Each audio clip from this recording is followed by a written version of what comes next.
voir si un problème de dents, ça vient pas aussi, et c'est pas en relation avec un problème de bassin. Hein. C'est souvent le cas. Et chez lui aussi.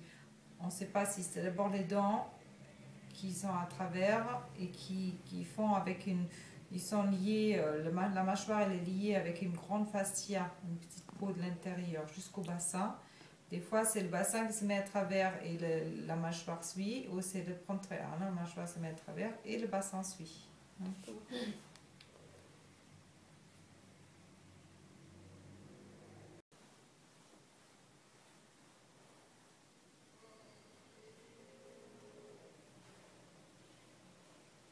Bon, on va voir. Hein? Ce qu'on a fait cette fois-ci, hein, si ça c'était mieux cette fois-ci. Hein? Chaque fois, je travaille un petit peu différemment. Oui, hein. c'est ce que j'ai vu. Là, j'avais travaillé beaucoup à la tête. Oui, plus vers, oui, vraiment au niveau du museau. Hein. Mais elle se laisse toujours très bien faire. Hein. Après, si la... Bon, comme la... Les deux, ouais, je veux bien, les deux. Alors dans les techniques d'ostéopathie fluidique, je travaille avec les énergies. C'est beaucoup ce qui est plutôt rectifié par la médecine chinoise, hein, tout ce qui est acupuncture. Alors, il y a des points, il y a aussi des méridiens hein, qui passent souvent de la tête jusqu'aux pieds et qui montent aussi. Alors, il y a plusieurs méridiens, les méridiens yang et les méridiens yin, qui passent plus vers le bas.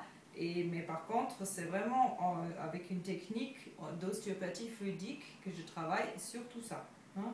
Alors, souvent, il faut déjà voir un petit peu où il y a des blocages et à ce moment-là, je les enlève avec les techniques ostéopathiques.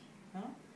Ça ressemble un petit peu au shiatsu, mais on ne fait pas de la pressure, on fait plutôt des interventions, des manipulations très lentes et très, très douces. Et les animaux, ils apprécient beaucoup ça. Hein.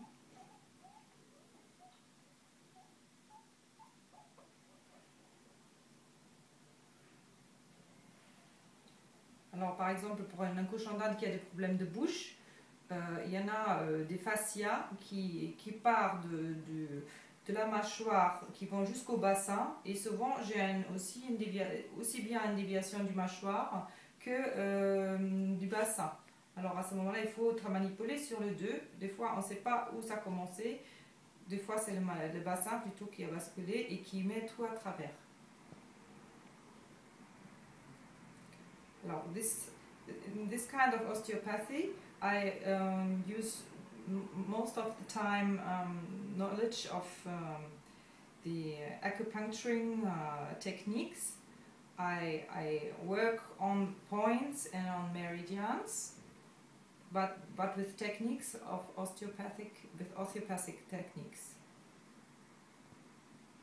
There's a lot of points that I trigger directly with my hand, with my fingers. It's a little bit like shiatsu techniques, but it's with much less pressure.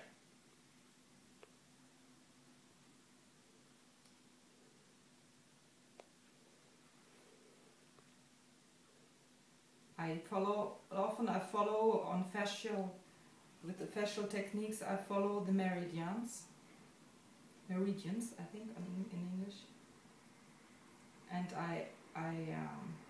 I'm sensibilized on feeling the flow of this kind of energy and try to correct that if there are problems.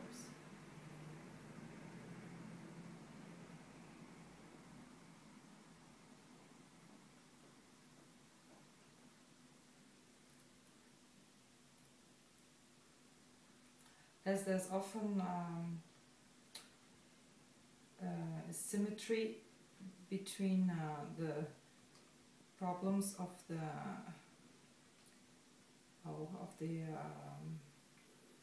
mâchoire. Alors, I don't know how you call it in English, but in the mouth and the basin. So I often follow the gallbladder meridian from here just up to the hips.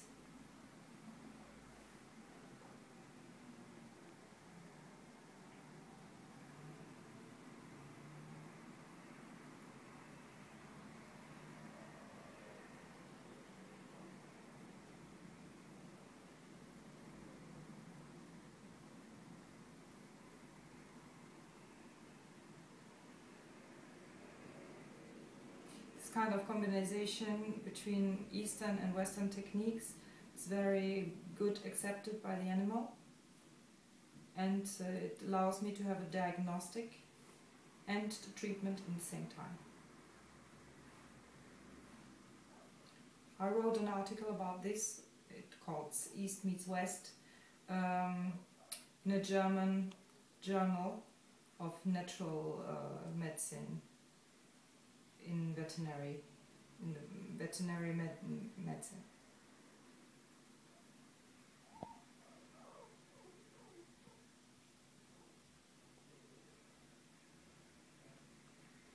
Okay. Alors là, c'est un tableau qui montre les méridiens chez le chat. Hein, il y a des grands méridiens yang qui sont en rouge et les yin qui sont plus en bas, qui sont en bleu.